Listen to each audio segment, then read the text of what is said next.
আর কোনদিন কোরআনের ময়না পাখি আমাদেরকে কোরআনের গান শোনাবে না। আল্লাহ দয়া করে আল্লামা সাইদিন কবর আযাব মাফ করে দাও। আল্লামা আহমদ শাফি বাবুনগরী সহ সকল আলেম ওলামাদের কবর আযাব মাফ করে দাও। আমির হামজা ভাইয়ের হায়াত দারাজ করে দাও। মাজলুম আলেম আল্লামা মামুনুল হক আমাদের মাঝে ফিরায়া দাও। কত চোর ডাকাত ঘোরে আল্লাহ মামুনুল হককে তার আটকায় রেখেছে। আল্লাহ দয়া করে আমাদের মাঝে ফিরায়া দাও। রব্বুল আলামিন, আয় আল্লাহ আমাদের জসিম ভাইকে ফিরায়া দাও। আল্লাহ আমার মামা গোলাম রব্বারের হায়াত দারাজ করে দাও। রব্বুল আলামিন, আমার একটি জান্নাত বেঁচে আছে আল্লাহ আমার আব্বা। ওই দিন গভীর রাত্রে গিয়ে আব্বাকে বললাম, আব্বা ইন্ডিয়াতে যাব ওয়াজ করতে। সোনার সঙ্গে সঙ্গে হাউমাউ করে কেঁদে আব্বা জড়িয়ে ধরে বলল, বাবা তুই চলে গেলে আমার কলিজাটা খানখান হয়ে যায়। আমার আব্বা তৎক্ষণাৎ হাত উত্তোলন করে বৃদ্ধ মানুষটা বলল, আল্লাহ তোর হাওলায় দিয়ে দিলাম আমার এই কলিজার টুকরা ইউসুফকে তুই হেফাজত করিস। আল্লাহ আমার আদরের সুমাইয়ার হায়াত দারাজ করে দাও। আল্লাহ আমার আদরের সুমাইয়ার হায়াত দারাজ করে দাও। আল্লাহ ওকে সুসন্তানের মা হওয়ার তৌফিক। আয় আল্লাহ আমার শ্বশুর পরিবার, আমার যত আত্মীয় স্বজন পরিবার বর্গ রয়েছে মৃত্যুবরণ করেছে, আল্লাহ হায়াত দারাজ করো, বেঁচে রাখো। আমার শ্বশুর আব্বা হাত উত্তোলন করেছে, হায়াত দারাজ করে দাও। আমার চাচা শ্বশুর হাত উত্তোলন করেছে, আল্লাহ হায়াত দারাজ করে দাও। আমার এই মাহফিল কর্তৃপক্ষ যুবক ভাইদের কাছে আমি আবেদন করলাম, ভাই আমার ভাইয়েরা এই মাহফিল জানো কিয়ামত পর্যন্ত চলে। আল্লাহর কাছে কেঁদে কেঁদে বলবেন, আল্লাহ জানো তোমাদের দ্বারা আপনাদের দ্বারা এই বাতি যেন এলাকায় ছড়িয়ে দেয়, এই আলো যেন কিয়ামত পর্যন্ত জ্বলতে থাকে। আপনারা সেই প্ল্যান প্রোগ্রাম নিয়ে আগায় যাবেন। আমার মুরব্বী বাজানেরা সাহায্য সহযোগিতা করবেন। যে বাড়িতে খাইলাম, যে জমিনের উপর আলোচনা করতেছে, আল্লাহ ভাইকে কবুল করে নাও। সুবহান রাব্বিকা রাব্বিল ইজ্জাতি আম্মা ইয়াসিফুন ওয়া সালামুন আলাল মুরসালিন। আমার কলিজার টুকরা সাবু ভাইকে কবুল করো। আলহামদুলিল্লাহি রাব্বিল আলামিন। ওয়াজআল আখিরা কালামিনা ইনদাল মাউতি লা ইলাহা ইল্লাল্লাহু মুহাম্মাদুর রাসূলুল্লাহ। আসসালামু আলাইকুম ওয়া রাহমাতুল্লাহ। সময় হলো পাখি উড়ে যাওয়ার, বুঝে সময় হলো। ঠিক কি না? কষ্ট হচ্ছে না? আল্লাহ কবুল করুক, বলেন আমিন। শরীরের চামড়া ছিল টান, এখন কি হয়েছে? ঢিলা। আব্বা তাই না? এত মনোযোগ দিচ্ছে মুরব্বী মানুষ, আহা চোখ দিয়ে টপ টপ করে পানি পড়তেছে আর মনোযোগ দিয়ে শুনতেছে। আল্লাহ এই লোকগুলো চোখের পানির বিনিময় হলে তুমি আমারে মাফ করে দিও। আমার ভালো কোনো আমল নাই। শরীরের চামড়া ছিল টান, মিষ্টি সুরে গাইতাম গান, গলার আওয়াজ আমার কত দূরে যাইতো।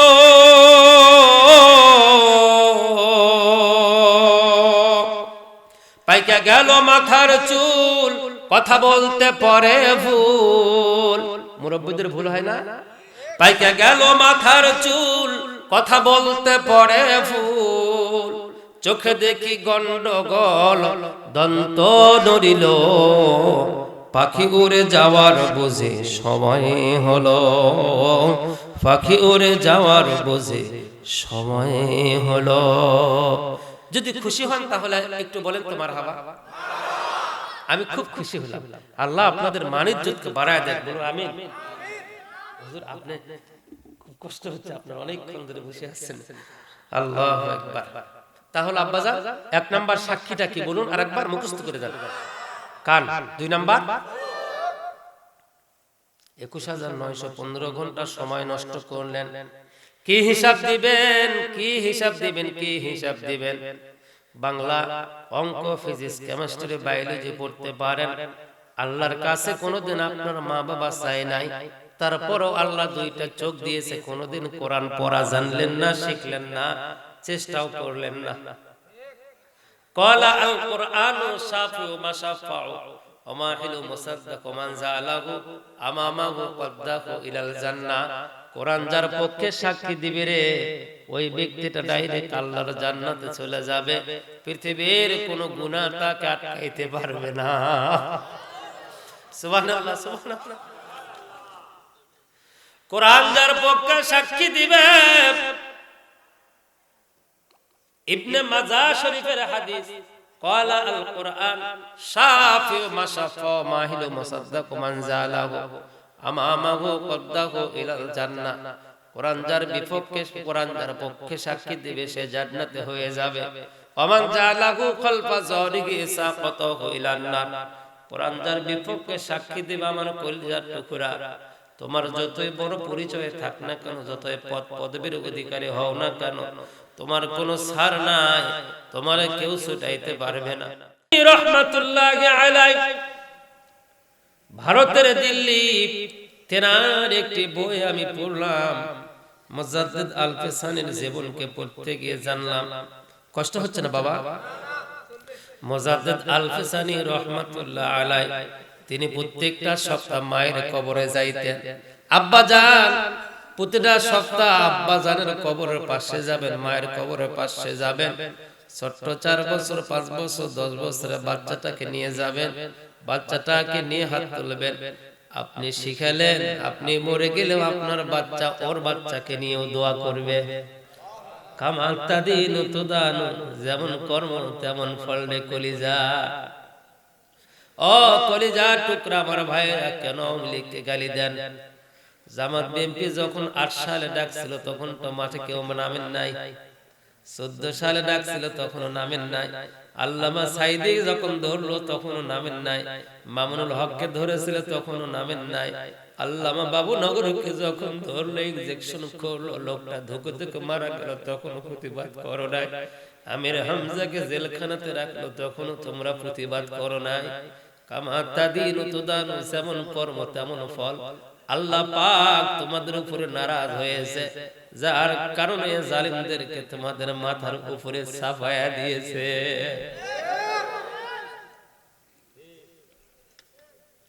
গালি দেন কাব্বা, গালি দেন কেন আব্বা? গালি দিবেন না, কষ্ট হচ্ছে না? মুজাদ্দিদ আল ফিসানি রাহমাতুল্লাহ আলাইহি, আহারে একজন মুজাদ্দিদ, আল্লাহর একজন কুতুব বান্দা, চরমনায় হুজুরকে যেদিন থাপ্পড় মেরেছে, আমার একটা লাইভ প্রোগ্রাম রয়েছে, চরমনায় হুজুর একজন আল্লাহর ওলি মানুষ, জিন্দা বলে এখনো বেঁচে আছেন, থাপ্পড় মারলো। হুজুর ছোট্ট বাচ্চার মধ্যে তিমের মতো ছিল, প্রশাসকের বারান্দায় গিয়ে কাঁদলো। সারা বিশ্বে যা অসংখ্য ভক্ত, সারা দেশের মানুষ তাকে ভালোবাসে।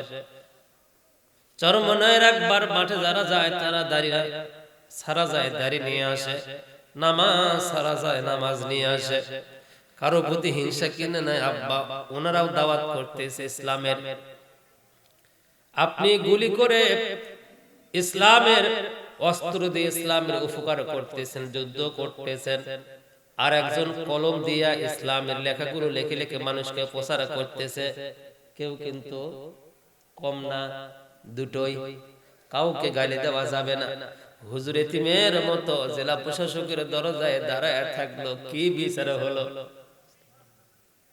বিচার পাইছেন? পান নাই। আল্লাহ আমাদের উপর নারাজ হয়েছে। সারা দেশের মানুষ যদি বলতো কেন হুজুরকে মারা হবে, হুজুর এতিমের মতো কাঁদলো, কেন হুজুরের ঠোঁট থেকে রক্ত আসবে, ব্লাড আসবে? আল্লাহ নারাজ হয়েছে বাজান, যার কারণে নায়ক নায়িকা গায়ক গায়িকা দিয়ে সংসদ ভরে গিয়েছে। গালি দেওয়া যাবে না বাজান, গালি দিয়ে না, গালায়া লাভ হবে না। আমাদের কর্মের ফল, কামা তাদিনু তুদানু, যেমন কর্ম তেমন ফল। মুজাদ্দিদ আল ফিসানি, ভুলে যান না আব্বা, মুজাদ্দিদ আল ফিসানি তেনার বইয়ের ভিতরে লিখেছেন, প্রতি সপ্তাহে আমি আমার মায়ের কবরের পাশে জিয়ারত করার জন্য যাই। হঠাৎ একদিন আমার মা কে হঠাৎ একদিন আমার মা স্বপ্নের মাধ্যমে আমাকে ডাক দিয়ে বলছে, বাবা মুজাদ্দিদ, কবরের পাশে এসে তুমি যেন প্রথমে হাত তুলো না আব্বা। মা, কেন হাত উত্তোলন করবো না? বাবারে, 10টা মাস তোমারে গর্ভধারণ করেছি, বড় কষ্ট করেছে আব্বা, শীত গরমকে অপেক্ষা করে নিজের যাতনা সহ্য করে কত না কষ্ট করে একটা মানুষ আর একটা মানুষকে বহন করেছে। বাবারে, বাচ্চারা যখন বাবা বলে ডাকে, মা বলে ডাকে, আব্বা তারা সারাদিনের সকল ক্লান্তি দূর করে ফেলে। মা তার সকল গর্বের সকল কষ্ট, ডেলিভারির সকল কষ্ট মাও ভুলে যায়। আব্বারে, তুমি জানো এসে আগে হাত উত্তোলন করো না কবরের পাশে। কেন মা? বাবা, তোমার একটু কলিজা ভরে আমি দেখবো, তোমারে দেখতে পারি না রে বাবা। মুজাদ্দিদ আল-ফিসানি স্বপ্নের ভিতরে মাকে বলছে, মা আমি তো কবরের পাশে একা যাই, একা গিয়ে হাত উত্তোলন করে আল্লাহর কাছে দোয়া করি, কিন্তু তুমি আমারে দেখতে পাও না, কারণটা কি? বলে, বাবা তুমি মুজাদ্দিদ, তুমি যখন কবরের পাশে এসে দাঁড়াও, আল্লাহর আসমানের ফেরেশতারা লক্ষ লক্ষ তোমার চতুর্থ সাইডে দাঁড়ায়, তোমার সাথে হাত উত্তোলন করার কারণে তোমার আমি দেখতে পাই না। আমার মনের বড় কষ্ট।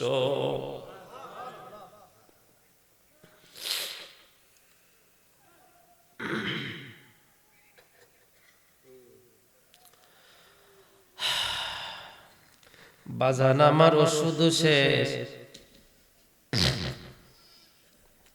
বাজান আমার ওষুধ শেষ, ঘন ঘন কাশি হয়, বুকের বাম পাশে ব্যথা, চোখে ঝাপসা দেখতে হয়। বয়স হয়ে গেলে এমন হয় না বাবা? বাজান আমার ওষুধ শেষ, ঘন ঘন কাশি হয়, বুকের বাম পাশে ব্যথা, চোখে ঝাপসা দেখতে হয়। এসব কথা ছেলের কানে যায় না, অথচ ছোট বেলায় করতো কত বায়না, অথচ ছোট বেলায় করতো কত বায়না। আমি এক হতভাগা বাবা,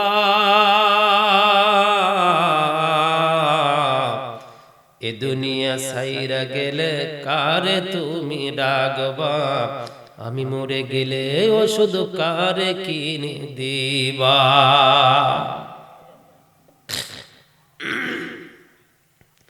মুজাদ্দিদ আল-ফিসানি বলল, মা ও মা, আমি তো জানতাম না তোমার কবরের পাশে গেলে আল্লাহর ফেরেশতারা তোমারে আমাকে দেখতে দেয় না।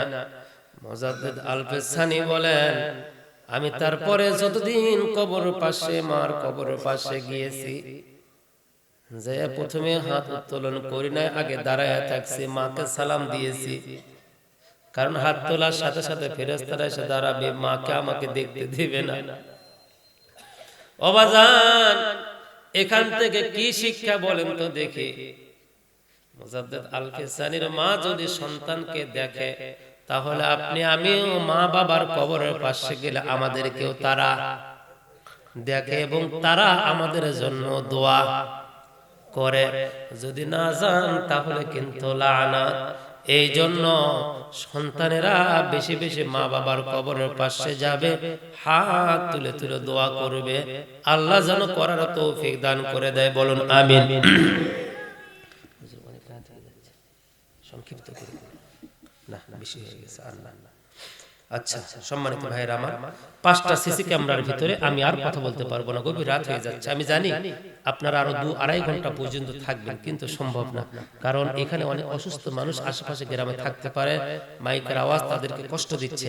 তাহলে 5টা সিসি ক্যামেরা, তার ভিতরে আমি 3টে বলে যাই আর 2টা বলতে পারলাম না, আন্তরিকভাবে দুঃখিত বাজান। শুনে না আব্বা, না না না না শোনা, কষ্ট হবে, অনেক মানুষ অসুস্থ আছে, গভীর রাতে ওয়াজ করা ঠিক না, এগুলো তাসির হয় না। যা বলেছি এগুলোর ভিতরে একটু আমল করার চেষ্টা করবে। তাহলে 1 নাম্বার হলো চোখ, জোরে বলেন কি? 2 নাম্বার, সরি 1 নাম্বার হলো কান। এই তো নলেজ পাওয়ার একজন স্টুডেন্ট এই জায়গায় আছে, আলহামদুলিল্লাহ, আল্লাহ আপনার জ্ঞান আরো বাড়ায় দেয়, বলুন আমিন।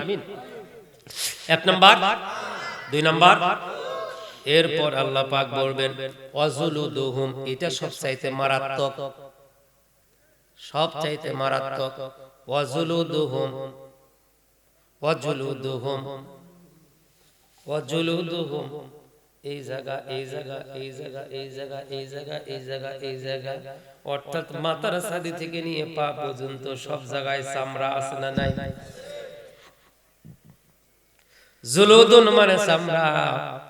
আপনার চামড়া হাসরের ময়দান কিয়ামতের দিন সিসি ক্যামেরার মতো সব সাক্ষী দিয়ে দিবে। এই জন্য এই বডিটা দিয়ে কখনো মানুষের ক্ষতি করবেন না। আল্লাহর দেওয়া বডি দিয়ে কখনো গুনার কাজ করা যাবে না।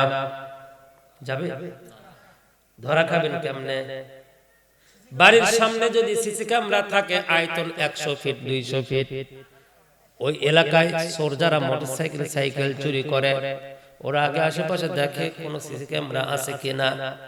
যদি না থাকে চুরি করতে সুবিধা হয়, যদি থাকে চুরি করে না, দ্রুত পালিয়ে যায়। আর যাদের নলেজ পাওয়ার কম, যে চোরেরা সচেতন না, ওই জায়গায় যে গুতাগুতি করে সব রেকর্ড হয়ে যায়। ওই ক্লিপ থানায় দিলে চোরকে ধরার জন্য ইউটিউব ফেসবুক টিভিতে দেখায়, তাই না? তাই না শোনা? তাহলে বর্তমান যুগের সিসি ক্যামেরা যা 100 ফিট 50 ফিট দূরের, যদি কোনো ঘটনা রেকর্ড করতে পারে, ফুটেজ যদি ধরতে পারে, আপনারা আমার চামড়া আল্লাহ পাক দিয়েছেন, এই চামড়া দিয়ে কতটা অন্যায় করেছি, এই চামড়া দিয়ে কতটা জুলুম করেছি, এই চামড়া দিয়ে কতটা পাপ কাজ করেছি, আর এই চামড়া দিয়ে কতটা ভালো কাজ করেছি, এই চামড়া তৃতীয় নাম্বারে সিসি ক্যামেরা। জোরে বলেন না আল্লাহু আকবার। বডির ভিতরে 1 নাম্বার সিসি ক্যামেরা কান, 2 নাম্বার সিসি ক্যামেরা চোখ, চোখ দিয়া সব রেকর্ড হচ্ছে, 3 নাম্বার চামড়া দিয়া সব রেকর্ড হচ্ছে। কি হচ্ছে? এখন যদি বলতে পারেন হুজুর, এই যে ডেকোরেটর অপারেটর যে ছেলেটা, ও তো হয়তোবা ওর নিজের ডেকোরেটর না, এরকম আছে না?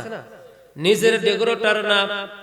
ড্রাইভার যারা গাড়ি চালায় অধিকাংশ এরা নিজের গাড়ি না, এরা হচ্ছে ভাড়াটিয়ার লোক, এরা চাকরি করে।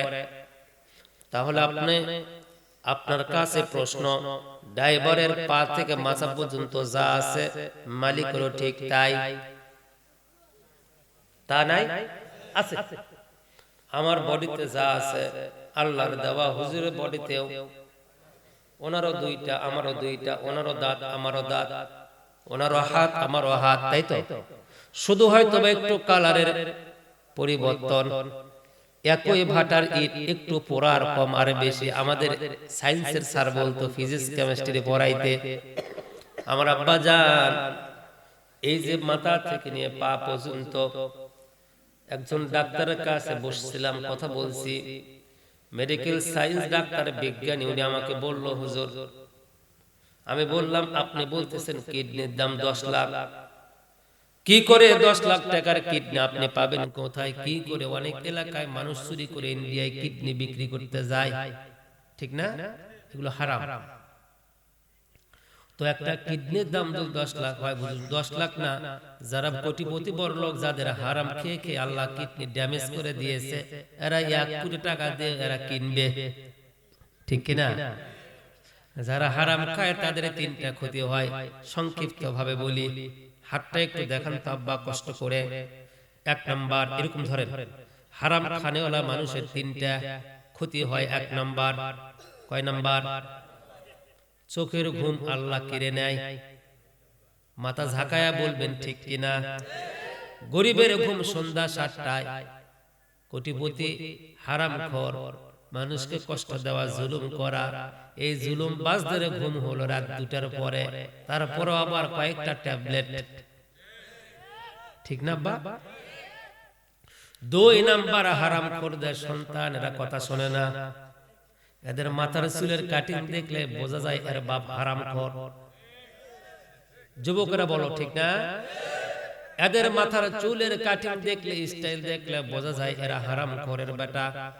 এদের পায়ের, এদের গায়ের নিচে যে জামাটা, এটার নাম হলো প্যান্ট, এই প্যান্টের স্টাইল দেখলে বোঝা যায় এর বাপটা হারামখোর।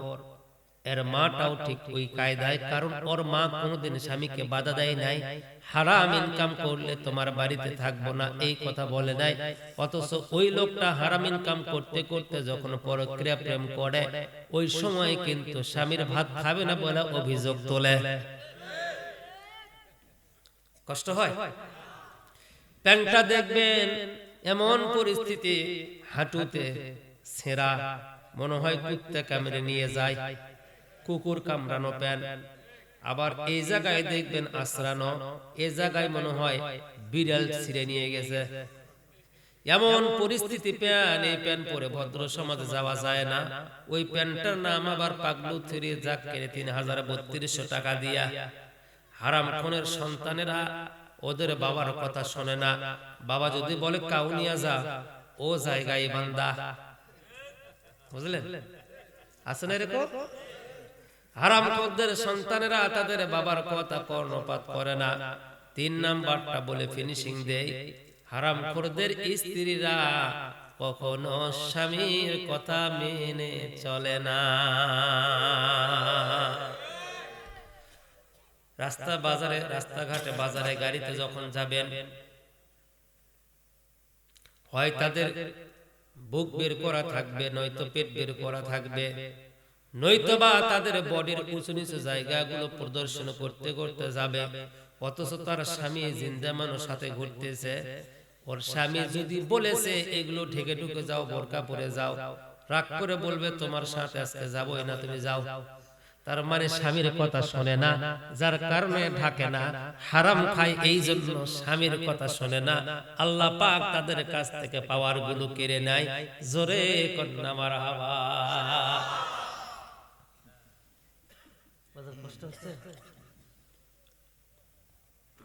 হারাম করে আমি নাম বলবো না, কোন রাজনৈতিক ব্যক্তির কথা আমি কেন বলবো? আপনি এমনিতে চোখ বন্ধ করলেই বুঝতে পারবেন, এমনি বুঝতে পারবেন। তাহলে হারাম করতে কয়টা জিনিস থাকে না? জোরে বলো তো ভাইয়া, কয়টা?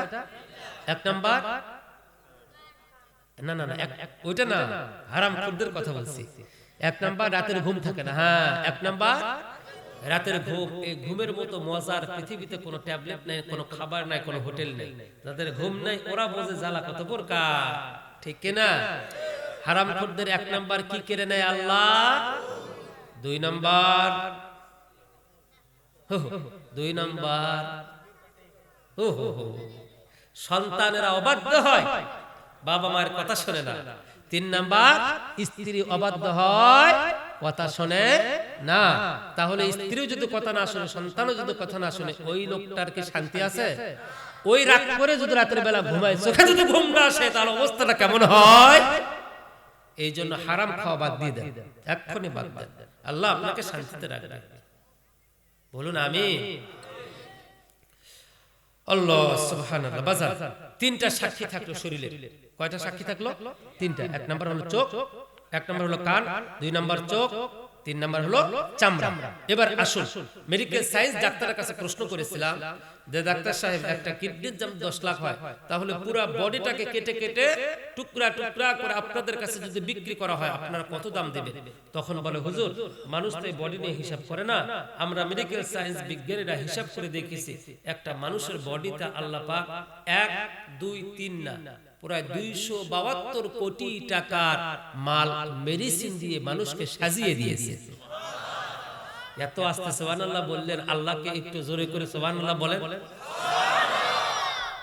কত কত কোটি?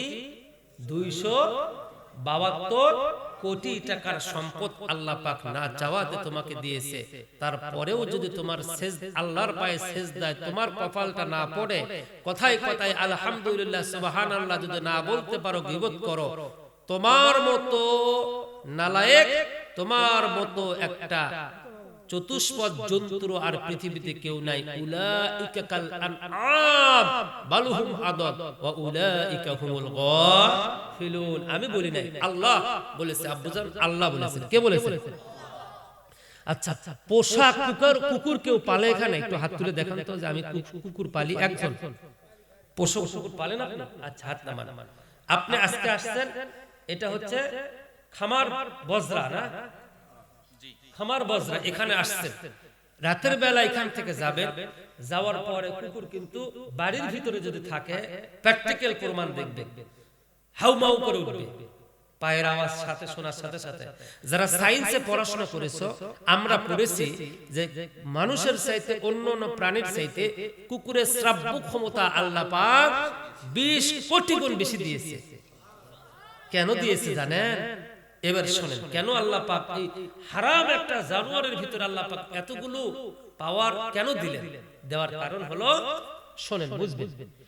ভুক ভুক করে উঠলো, ওই ভুক ভুকের আওয়াজটা তাফসীর কারকরা লেখে এটা হলো ভুক ভুকের আওয়াজ না, ও চিল্লানি দেয়। কি দেয়? আচ্ছা, এই জায়গায় যদি চোর হামলা করে, রাস্তায় যদি চোর হামলা করে, তখন ওই লোকটা কবরের কাছে যা চিল্লায়, নাকি জঙ্গলের মধ্যে চিল্লায়, না গ্রামের দিকে তাকায় বলে এ বাঁচাও বাঁচাও আমারে চোর ধরছে, বলে না বাজার? বলে। তখন আপনার এলাকায় আপনার বাড়ির কুকুর পায়ের আওয়াজ শোনার সাথে সাথে ও ভু ভু করে জোরে জোরে চিল্লানি দিয়ে বলে, তোমরা কে কোন বাড়িতে আছো তাড়াতাড়ি একসাথে চিৎকার দাও, আমার মালিকের বাড়িতে ডাকাত উঠেছে। কি বলে? কি বলে? ডাকাত উঠেছে। মাঝে মধ্যে বলে মালিক তাড়াতাড়ি ওঠেন। বাহির থেকে আপনি যখন বলবেন, আপনার স্ত্রী উঠে দরজা খুললো, আপনি বাহির থেকে আওয়াজ দিয়ে বলবেন, কথা না বলার কারণে কিন্তু চিৎকার দিয়েছে। বাহির থেকে যদি একটা বার বলেন এই থাম চুপ, এতটুকু বলার সাথে সাথে কি করে? শুধু ঠান্ডায় হয় না, আব্বা জান দরজা যখন আমার মা খুলে দিবে, বাড়ির ভিতরে কুকুরটা যাওয়ার পরে ওর জিহুব্বাটা দিয়ে আপনার পায়ের উপরে চাটতে থাকবে আর এলিয়ে দিলিয়ে ঘুরবে, চতুর্মুখে ঘুরবে আর এরকম পাগলামি পাগলামি করে, ঠিক না? এইবার বলেন তো কেন পাগলামি করে? শোনেন, পাগলামি করার কারণ ওই কুকুরটা আপনাকে বোঝাচ্ছে, আপনাকে জানাচ্ছে মালিক আপনি যখন বাড়ি থেকে বাহিরে চলে গিয়েছেন, গভীর রাত হয়েছে, আপনি যাচ্ছেন কথাও বলেন নাই, আপনি বাড়ির বাহিরে চলে গিয়েছেন কথাও বলেন নাই, পায়ের আওয়াজে মনে করেছে চোর বাড়িতে আসছে, কারণ সবাই তো ঘুমিয়ে গিয়েছে। আর কুকুরকে বলেও তো মানুষ বাহিরে যায় না, আবার এসেও তো বলে না আমি বাড়িতে আসলাম, তাই না? তখন কুকুর ওই জিহুব্বাটা এরকম করে আর আওমাও করে আর বলে মালিক রে, আমি চোর মনে করে চিল্লানি দিয়েছি, আমি ডাকাত মনে করে চিল্লানি দিয়েছি। ও মালিক, আমার এই শরীরের চামড়া, আমার এই শরীরের লোমগুলো তোমার জামার সাথে লাগলে নাপাক হয়ে যাবে। আমার একটা দামি বস্তু, ওইটার নাম হলো জিহুব্বা। কথা দ্বারা কাউকে কষ্ট দিবেন না, সব আঘাত ভোলা যায়, কথার আঘাত ভোলা যায় না, ঠিক কিনা?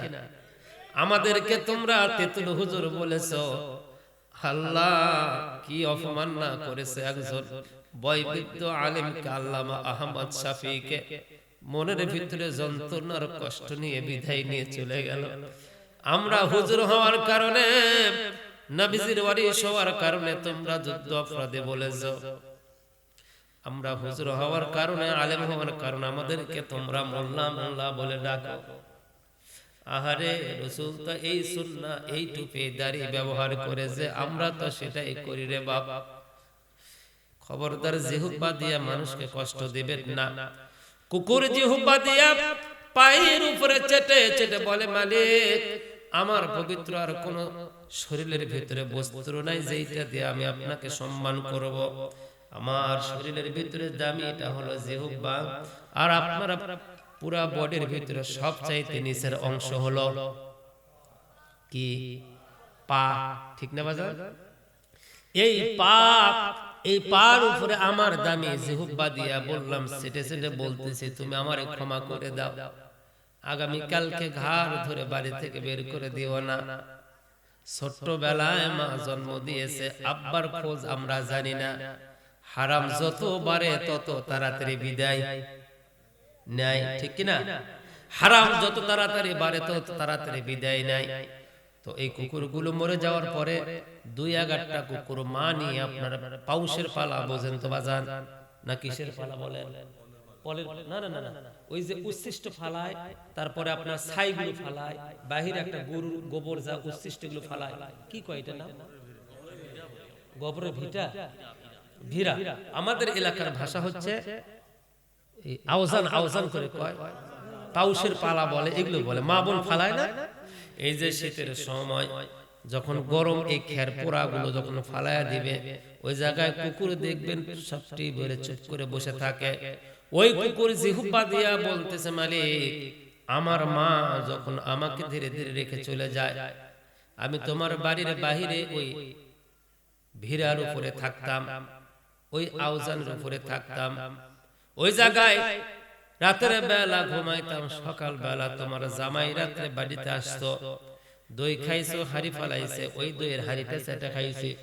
তোমার ছোট্ট বাচ্চা পায়খানা করেছে, আমি তা খেয়েছি। তোমার মা বৃদ্ধ মা বমন করেছে, তা আমি খাইছি। হাড় হাড্ডি খাইতে পারো না, চাবাইতে পারো না, আমি চাবায়া চাবায়া খাইছি। ও মালিক, দামি দামি কম্বল নিয়ে তুমি তো ঘরের ভিতরে ঘুমায়া পড়ো। তোমার স্ত্রী আমাকে বাড়ি থেকে বের করে দেয় নাই, তোমার চুলার পারে খেরগুলো নিয়ে আমি তোমার চুলার পারে ঘুমিয়ে থেকেছি। ধীরে ধীরে ক্রমান্বয়ে যখন বড় হলাম, মনে মনে সিদ্ধান্ত নিলাম যে আমারে খাওয়াইলো বমি, যে আমারে খাওয়াইলো পায়খানা, যে আমারে খাওয়াইলো হাড় হাড্ডি, ওই ব্যক্তির সাথে কেমনে বেঈমানি করি। আমি তো তোর বাজারের ব্যাগটা টানতে পারি না, আমি তো তোমার কোনো সংবাদ মাধ্যমের কাজটা করতে পারি না। বাকিটা জীবন আমি কুকুর, তুমি রাতের বেলা ঘুমিয়ে গেলে তোমার 2 লাখ টাকার গরু আর তোমার মাল সম্পদ গুলো ওই যে ওই দিন থেকে আমি ডিউটি দিচ্ছি, মৃত্যু পর্যন্ত আমি তোমার বাড়ির পায়খানা খাবো, তারপরও ডিউটি দিয়ে যাব। তোমার সাথে আমি বেঈমানি করতে পারবো না। এই জন্য আমি তোমার বাড়িতে চিল্লানি দিয়েছিলাম, মালিক রে, যে হুকবাটা দিয়ে তোমার পায়ের উপরে চাটিয়ে আর বলি, মালিক খবরদার আগামী কালকে বাড়ি থেকে বের করে দিও না, এই দুনিয়াতে আমার কেউ জায়গা দিবে না। আমার বন্ধুগণ, কুকুর যদি মল মূত্র খেয়ে মালিকের জন্য পাগল হয়ে যায়, দামি খাবারগুলো তো আপনারাই খান, দামি গাড়িতে তো আপনারাই ওঠেন, দামি বাড়িতে তো আপনারাই থাকেন, শক্তি কম বুদ্ধি বেশি, সব নিয়ন্ত্রণ তো আপনারাই করেন। তারপরও ফজরে কেমনে ঘুমায় থাকো, জোহরে কেমনে মসজিদের সামনে পা দিয়ে হেঁটে হেঁটে চলে যাও, আসরে কেমনে বাজারে বসে বসে 4 হোস্টেলে টিভি দেখো, মাগরিবে কেন বন্ধুদের সাথে মোবাইল ফেসবুকে চ্যাটিং করো। একটা বার কি মনে হয় না আল্লাহ রাব্বুল আলামিন তোমাকে এই শীতের দিনে কত সমুদ্রের নিচে 40 থেকে 50 ফিট নিচে তোমার জন্য গরম পানি আল্লাহ পাক বাজেট করে রাখলো। আবার গরমের দিনে আল্লাহ পাক যতই টিউবওয়েল চাপবেন ততই ঠান্ডা পানি আসবে, তা ব্যবস্থা করলো। আল্লাহ পাক বললো, বান্দা কেমনে আমারে ভুলে থাকিস, বাড়ির কুকুরের কাছ থেকে একটু হলেও তুমি শিক্ষা নিতে পারো। এই জন্য আল্লাহ পাক রাগ করে বলল, উলাইকা কাল আনাম বালহুম আদাল ওয়া উলাইকা হুমুল গাফিলুন। আহারে, ওরা হলো চতুষ্পদ জন্তুর, ওরা হলো চতুষ্পদ জন্তুর, জ্ঞান বিবেক দেওয়ার পরে, বুদ্ধি দেওয়ার পরেও যারা কাজে লাগায় না। আল্লাহ আমাদেরকে হেফাজত করুক, বলেন আমিন। বাকিটা জীবন ইসলামের পথে থাকবো, বলি ইনশাআল্লাহ। হাতটা একটু আস্তে করে এতটুকু বের করেন। বাকিটা জীবন, বলেন বাকিটা জীবন দ্বীনের পথে, ইসলামের পথে। আমার জীবন, আমার সম্পদ, আমার যৌবন সব ব্যয় করব, বলেন আমিন। হাত নামান। আমার ভাইয়েরা, একেবারে ওয়াজ ফিনিশিং, আর লম্বা যাব না। এখানকার কমিটির যুবক ভাইয়েরা কোথায় কোথায় ওরা? তোমরা একটু উপরে আসো, শোনা তোমাদেরকে একটু দেখে আসো, তোমরা একটু উপরে আসো। আমার বাজানেরা, এই মাহফিল যারা এরা যে আয়োজন করেছে, আপনারা কি খুশি হয়েছেন? এখানে মা নাই, কার হাত তোলেন তো একটু দেখি, হাতটা নামান। বাবা নাই, কার কার হাত তোলেন তো দেখি, হাতটা নামান। আমি একজন মাত্র বাবা হারা, মা হারা একজন বাবাকে আমি শুধুমাত্র হাতটা দেখতে চাই। একজন বেশি না, জাস্ট অনলি একজন। কয়জন? একজন, হাত নামান। একজন দেখতে চাই। আগামী বছর 2000 কত সালে? 25 সালে মাহফিল দিবে। আপনার এই মাহফিলের আগামী বছর আবার হবে। আপনার মা কবরে ঘুমিয়ে আছে, মায়ের জান্নাতবাসী যেন হয়, কবরটা জান্নাতুল ফিরদাউস হয়। সেই জন্য মার কবর আযাব মাফের জন্য মাকে বেশি ভালোবাসা একজন সন্তান সামনের বছর এই মাহফিলের যত পোস্টার লাগবে সব পোস্টারগুলো দিয়ে দিবে, খুব বেশি নয়, 12 মাস পরে। ফিরলানা ওয়া তারহামনা লানাকুনান্না মিনাল খাসিরিন। খামার বজরা আদর্শ পাড়া তরুণ যুবক সমাজের উদ্যোগে দ্বিতীয় বার্ষিক তাফসীরুল কোরআন মাহফিল থেকে কনকনা শীতের মধ্যে তোমার শত শত বান্দা বান্দীদেরকে নিয়ে গুনার বোঝা মাথায় নিয়ে খালি দুখানা হাত উত্তোলন করেছে রে আল্লাহ, জীবনের গুনাহগুলো মাফ করে দাও। হাদিয়া তোহফা সোনার মদিনাতুল মুনাওয়ারায় পৌঁছায় দাও রব্বুল আলামিন। আয় আল্লাহ, আমরা যারা হাত উত্তোলন করেছি আমাদের মধ্য থেকে যাদের দরদের মা দুনিয়া থেকে বিদায় নিয়ে চলে গিয়েছে, আমার ভাইয়েরা এই কনকনা শীত আপনার আব্বা আম্মাও সহ্য করেছে।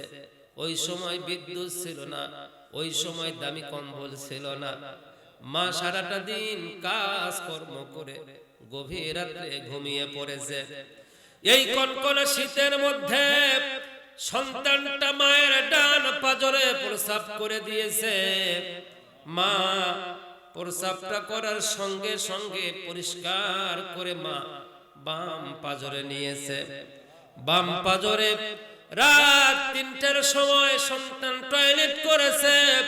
একই লাফের নিচে অনেক মানুষ থাকে, কেউ বুঝলো না, মা কেমনে বুঝলো আল্লাহ ভালো জানে। মা রাত 3টার সময় টয়লেট পরিষ্কার করলো এই শীতের দিনে। দুই সাইডে ভেজা এই কলিজার টুকরা কমল মতে ছোট্ট শিশু বাচ্চাকে কোথায় রাখবে, জায়গা নাই। ভেজা জায়গায় রাখলে আমরা লিমোনিয়া হয়ে মারা যাইতাম। বাকিটা রাত ও যুবক তোমার মা আমার মা বুকের উপর করে ঘুমায়াছিল। ও দরদের আল্লাহ, আমরা নিজ হাতে ওই দরদের মাকে বাচ্চার নিচে পুকুর পাড়ের উপরে ফালায়া দিয়ে আসছে অন্ধকার একটি গর্তের ভিতরে। মা তুমি কেমনে আছো এই জায়গায় একা একা?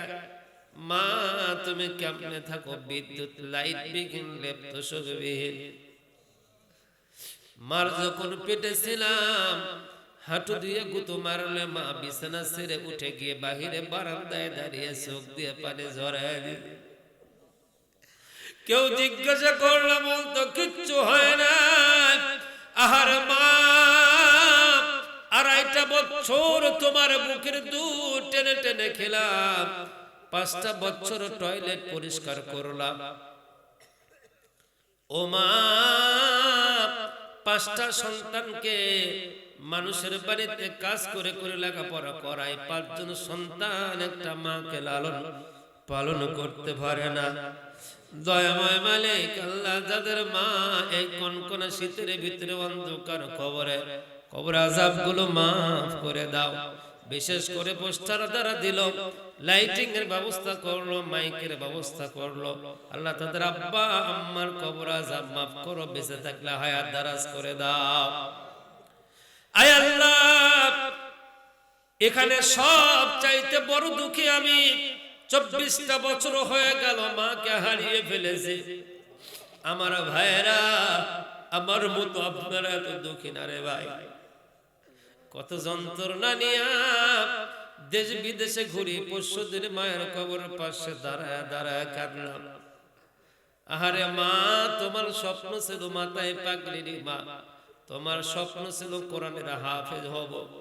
ও মা, মাথায় পাগড়ি দিয়া কোরআনের হাফেজ হয়ে তোমার কবরের পাশে দাঁড়ায়, একটা দিনও তো বলো না ইউসুফ বড্ড ভালো লেগেছে রে আব্বা।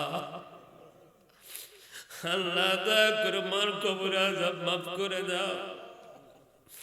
আয় আল্লাহ, আমাদের আব্বা জান একটা ঈদের দিনও ভালো জামা কাপড় কিনে না, ভালো চাদর জ্যাকেট পরে না, শীতের কাপড় আব্বার লাগে না। সকালবেলা বের হয়ে যায়, সন্ধ্যাবেলা বাড়িতে ফেরে। আরে মাসের পরে মাস, বছরের পরে বছর টাকা পয়সা দিয়ে আমাদেরকে লেখাপড়া করাইলো। আব্বার অভাবে মানুষ ছিল। এমন একটা সময় আব্বা ছিল যে সময় টাকা ছিল না। এখন টাকা পয়সা আর আব্বা নাই রে, খাওয়ার মানুষগুলো বিদায় নিয়ে গিয়েছে।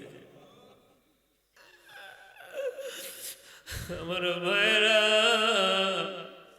আব্বা জান আমাদের জন্য বাড়ি বানায় দিল, আমাদের জন্য আম গাছ, জাম গাছ, কাঁঠাল গাছ লাগায় দিয়ে গেল, পুকুরটাও কেটে দিয়ে গেল যাতে করে অসুবিধা না হয়।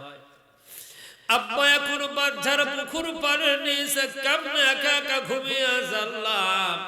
আব্বার কবর আযাব মাফ করে দাও। উচ্চ আওয়াজে সবাই মিলে বলুন, রব্বির হামহুমা কামা রব্বায়ানি সগীরা।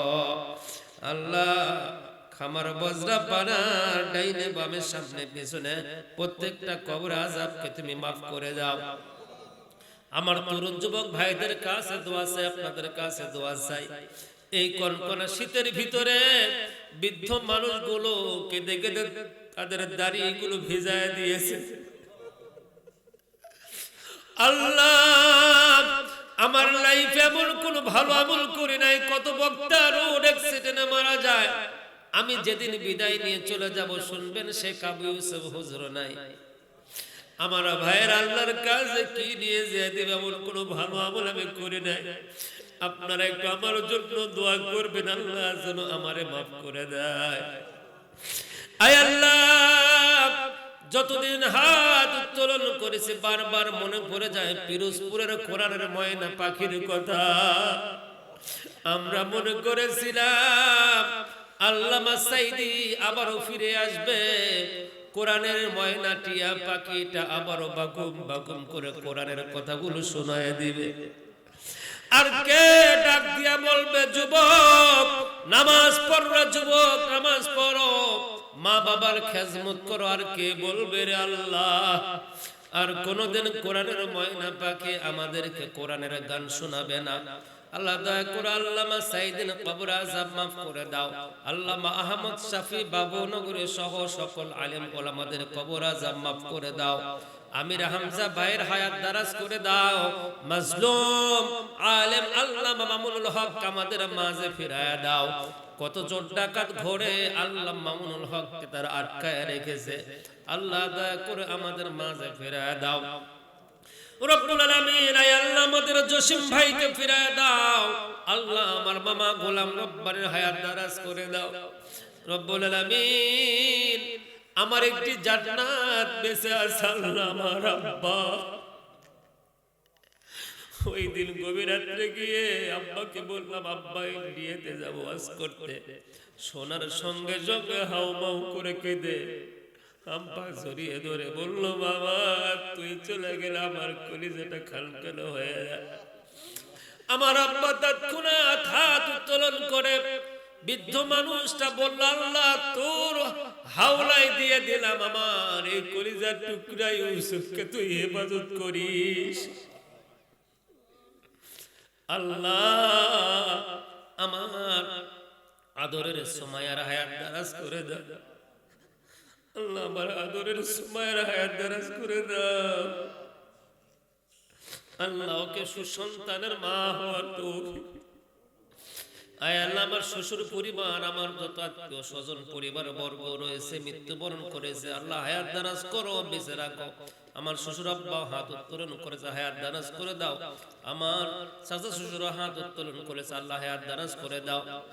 আমার এই মাহফিল কর্তৃপক্ষ যুবক ভাইদের কাছে আমি আবেদন করলাম, ভাই আমার ভাইয়েরা এই মাহফিল জানো কিয়ামত পর্যন্ত চলে, আল্লাহর কাছে কেঁদে কেঁদে বলবেন, আল্লাহ জানো তোমাদের দ্বারা, আপনাদের দ্বারা এই বাতি জানো এলাকায় ছড়িয়ে দেয়, এই আলো জানো কিয়ামত পর্যন্ত জ্বলতে থাকে, আপনারা সেই প্ল্যান প্রোগ্রাম নিয়ে আগায় যাবেন। আমার মুরব্বী বাজানেরা সাহায্য সহযোগিতা করবেন। যে বাড়িতে খাইলাম, যে জমিনের উপর আলোচনা করতেছে, আল্লাহ ভাইকে কবুল করে নাও। সুবহান রাব্বিকা রাব্বিল ইজ্জাতি আম্মা ইয়াসিফুন ওয়া সালামুন আলাল মুরসালিন। আমার কলিজার টুকরা সব ভাইকে কবুল করো। আলহামদুলিল্লাহি রাব্বিল আলামিন। ওয়াজআল আখিরা কালামিনা ইনদাল মাউত লা ইলাহা ইল্লাল্লাহু মুহাম্মাদুর রাসূলুল্লাহ। আসসালামু আলাইকুম ওয়া রাহমাতুল্লাহ।